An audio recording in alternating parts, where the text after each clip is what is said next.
السلام علیکم ورحمۃ اللہ وبرکاتہ۔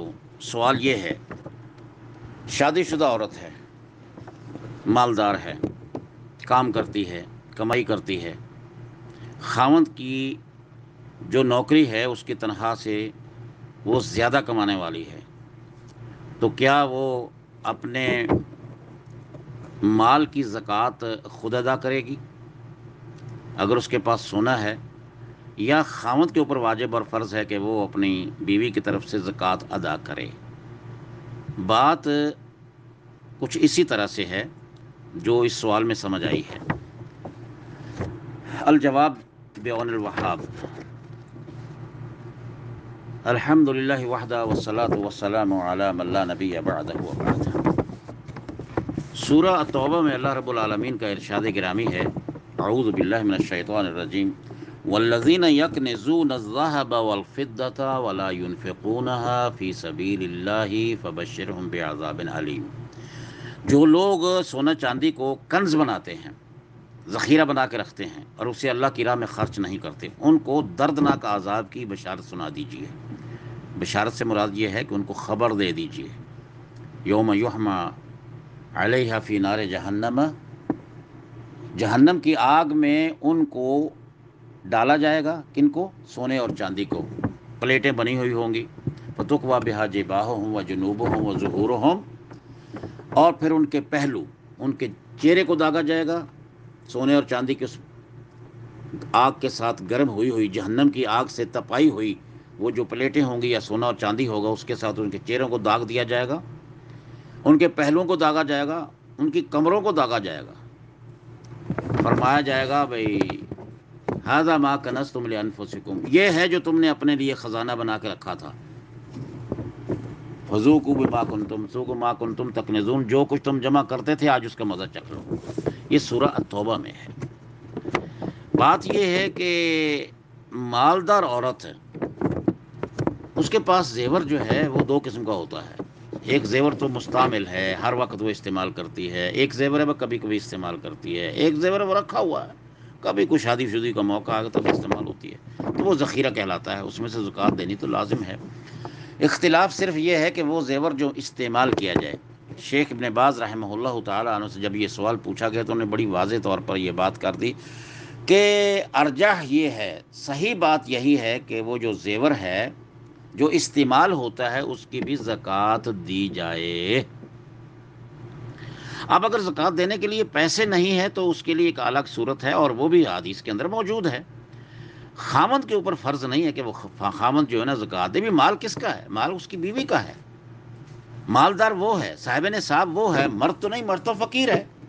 ہو سکتا ہے مرد کے پاس ہو سکتا ہے نہ ہو، باپ کے پاس ہو سکتا ہے نہ ہو، بھائی کے پاس ہو، بیٹے کے پاس ہو۔ اصل بات یہ ہے کہ جو مالک ہے اس سونے اور چاندی کی، زکوٰۃ بھی اسی پر ہے۔ اگر خاوند زکوٰۃ ادا کرتا ہے اس کی طرف سے تو جائز ہے، اس کا بڑا احسان ہے۔ اگر باپ زکوٰۃ ادا کرتا ہے اپنی بیٹی کے مال کی، الحمدللہ، وہ اس کی مکفولہ ہے، اس کا کفیل ہے، سپانسر ہے، جائز ہے۔ اسی طرح بیٹا ہے، اسی طرح بھائی ہے۔ تو گویا زکوٰۃ ادا کرنا ایک الگ مسئلہ ہے کہ اس کے زکوٰۃ کا واجب ہونا ایک الگ ہے، کہ زکوٰۃ دینا گویا کہ تعاون ہو رہا ہے، وہ تو محبت کا اظہار ہے۔ جو آدمی اپنی بیوی کے مال کی زکوٰۃ دیتا ہے تو یہ بات اظہر من الشمس ہے کہ وہ اپنی بیوی سے پیار کر رہا ہے، ورنہ وہ کہتا کہ نہیں میاں تو خود ہی دے، تیرا مال ہے تو دے، سونا بیچ کے دے دے۔ اور سونے کا بیچنا کوئی عیب نہیں ہے، اور صحابہ کرام نے اور باقی ہمارے اسلاف کے اندر یہ چیز ملتی ہے کہ اگر آدمی کے پاس نہیں، لیکن یہ یاد رکھیں کہ محتاج سے اللہ نہیں مانگتا۔ بہت بڑی غلطی ہے، ہمارے پاس 6-7 تولے سونا ہوتا ہے، ہم اس کی زکوٰۃ تو دیتے رہتے ہیں، نہ کھانے کے لیے پیسے ہیں، نہ پہننے کے لیے کپڑے ہیں، نہ اپنے لیے، نہ بچوں کے لیے، نہ مکان اپنا ہے، مکان کرائے پہ، سواری بھی نہیں ہے، بچوں کی فیسیں نہیں ہے، اور 6-7 تولے 8 تولے سونا جو ہے نا اس پہ زکوٰۃ دی جا رہی ہے۔ یہ بات سمجھ سے باہر ہے۔ پہلی جب اس کی اپنی ضروریات زندگی پوری ہو جائیں اور اس کے بعد اس کے پاس یہ مال بچ جائے اور اس کے اوپر بھی 1 سال گزر جائے، تب اللہ رب العالمین زکوٰۃ مانگتا ہے، ورنہ نہیں۔ مستعمل زیور پر بھی زکوٰۃ ہے، راجح مسلک یہی ہے کہ اس کی زکوٰۃ دی جائے۔ دیکھیے نبی کریم صلی اللہ علیہ وسلم کے پاس ایک عورت آ گئی ہے، اور اس نے ایک حدیث میں ہے کہ اس نے کنگن پہنے ہوئے تھے، اور ایک میں ہے کہ اس کے پاس اس کی لڑکی بھی ساتھ تھی اور اس کی لڑکی نے کنگن پہنے ہوئے تھے۔ اور جب نبی کریم صلی اللہ علیہ وسلم کی خدمت میں حاضر ہوئی ہے تو آپ نے پوچھا کیا اس کی زکوٰۃ دیتے ہو؟ اس نے کہا نہیں یا رسول اللہ۔ فرمایا ایسرکی ان یصورک اللہ یوم القیامت سوارین من النار۔ اللہ اکبر۔ نبی کریم صلی اللہ علیہ وسلم نے فرمایا کیا تجھے یہ بات پسند ہے کہ قیامت کے دن اللہ تعالیٰ جہنم کی آگ کے 2 کنگن تجھے پہنائے؟ کہنے لگے یا رسول اللہ کیسے ممکن ہے کہ ہم اس چیز کو برداشت کر لیں؟ فَأَلْقَتْ وَقَالَتْ هَذِهِ لِلَّهِ وَلِرَسُولِهِ، اور اس نے وہ کنگن اتار کے پھینک دیے اور کہا یا رسول اللہ یہ ہیں وہ اللہ کے لیے اور اللہ کے رسول کے لیے۔ تو عزیزان گرامی، کہاں ہم اور کہاں صحابہ، کہاں ہماری عورتیں اور کہاں صحابیات، کوئی نسبت نہیں ہے۔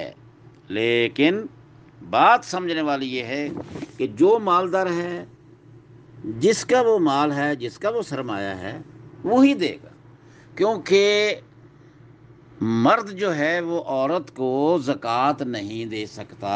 اب یہ بھی بات سن لیں، اور عورت مرد کو زکوٰۃ دے سکتی ہے۔ وجہ کیا ہے؟ وجہ یہ ہے کہ عورت کا نان و نفقہ، کھانا پینا، کپڑے وغیرہ سب کچھ مرد کے ذمہ ہیں، وہ اس کا سپانسر ہے، اس کا کفیل ہے، اللہ نے اس کی ڈیوٹی لگائی ہے۔ لیکن عورت اگر مالدار ہے، ہاں اگر وہ مالدار مرد ہے اور عورت جو ہے وہ غریب ہے، بیچاری ہے، تو اس کو وہ زکوٰۃ دے گا تو نہیں لگے گی، وہ پورا کرے اس کے اخراجات۔ لیکن اگر مرد غریب ہے، عورت مالدار ہے، تو کیا کرے؟ تو آئیے نبی کریم صلی اللہ علیہ وسلم کے دربار اقدس میں چلتے ہیں، ہمیں ہمارے مسئلے کا حل مل جاتا ہے۔ تو اس میں یہ ہے کہ نبی کریم صلی اللہ علیہ وسلم نے ارشاد فرمایا صدقہ خیرات کرنے کے بارے میں کہ عورتوں کو میں نے جہنم میں زیادہ دیکھا ہے۔ تو حضرت بلال بھی موجود تھے، تو صدقے کے جب مسائل سنے تو عبداللہ ابن مسعود کی بیوی جب گھر گئی جب پتہ بتایا تو انہوں نے کہا کہ پھر ایسا یہ ہے کہ آپ مجھے ہی دے دیں، آپ کو پتہ میرے پاس تو یتیم بچے بھی ہیں، میٹر کہتے ہیں اس کو، یتیم تو نہیں کہتے۔ ان کی ذمہ داری تھی، بچے تھے۔ ام سلمہ رضی اللہ تعالیٰ عنہ کی روایت بھی اس طرح کی ایک ملتی ہے، انہوں نے بیان فرمائے ہیں یہ مسائل۔ اور اسی طرح اس کا نام تھا زینب۔ حضرت زینب گئی نبی علیہ الصلوۃ والسلام کے گھر مسئلہ پوچھنے کے لیے، کیونکہ عبداللہ ابن مسعود نے کہا تھا جب میرے بارے میں آپ پوچھ کے آئیں۔ اس نے کہا کہ یہ صدقے کا حکم ہے تو جاؤ۔ کس کو کہا؟ عبداللہ ابن مسعود کو، کہ آپ مسئلہ پوچھیں، کیا میں آپ کو دے سکتی ہوں؟ تو کہنے لگے مجھے تو خیال آتا شرمت، آپ چلی جائیں۔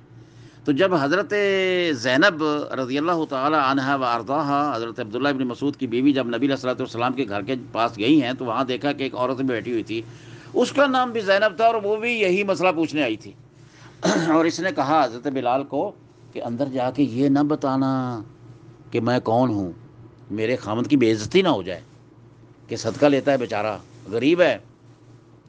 تو نبی علیہ الصلوۃ والسلام نے پوچھا کون ہے؟ کہنے لگی حضرت بلال کہنے لگے زینب۔ فرمایا ایو زینب، اب مدینے میں تو زینب نام کی کئی عورتیں ہیں، کون سی یہ عورت ہے جو مسئلہ پوچھنے آئی ہے؟ تو انہوں نے کہا عبداللہ ابن مسعود کی بیوی ہے، کیونکہ زینب نے کہا میرا نام نہ بتانا۔ تو نبی علیہ الصلوۃ والسلام نے پوچھا تھا کون سی؟ تو حضرت بلال کیا کرتے؟ نبی علیہ السلام کا انکار کرتے؟ تو نبی علیہ الصلوۃ والسلام کا حکم فائق تھا، انہوں نے بتا دیا۔ تو آپ نے فرمایا جاؤ زینب کو کہہ دو کہ اپنے خامند کو زکوٰۃ کا مال دے دو، صدقہ دے دو، ڈبل ثواب ہوگا۔ ایک تو صدقہ ادا کرنے کا، زکوٰۃ ادا کرنے کا، اور دوسرا صلہ رحمی کا۔ آپ اپنے خامند کے ساتھ حسن سلوک کر رہی ہیں، صلہ رحمی کر رہی ہیں۔ تو مسئلہ یہ نہیں ہے کہ خامند زکوٰۃ دے، سونا کاٹ کے دے، سونا بیچ کے دے، جو بھی حالات ہیں اس وقت اس کو زکوٰۃ ادا کرنا ہے۔ اگر خامند، باپ، بیٹا، بھائی اگر ادا کرتا ہے تو وہ اس کا احسان ہے۔ اللہ رب العالمین ہمیں سمجھ عطا فرمائے اور ہم اپنے مال کو کنز نہ بنائیں۔ کنز وہ ہوتا ہے جو صرف ضروریات سے زیادہ ہو، پڑا ہو، ویسے ہی رکھ چھوڑا ہو، سال ہا سال اس کے اوپر گزر گئے ہوں۔ ہاں ایک بات رہ گئی ہے کہ اگر اس نے پچھلے سال کسی مجبوری کی بنا پر زکوٰۃ ادا نہیں کی اس عورت نے، تو وہ اس سال کی زکوٰۃ بھی ادا کرے گی۔ سونا کاٹ کے بیچ دے یا اس کا حصہ کوئی بیچ کے دے دے، یا پیسے سے دے دے، ذمہ داری اسی کی ہے جس کا مال ہے، مگر خامد اگر دیتا ہے اس کے اوپر قطعاً واجب نہیں ہے، احسان ہے اس کا۔ واللہ یحب المحسنین، احسان کرنے والوں سے اللہ پیار کرتا ہے۔ وآخر دعوانا ان الحمد للہ رب العالمین۔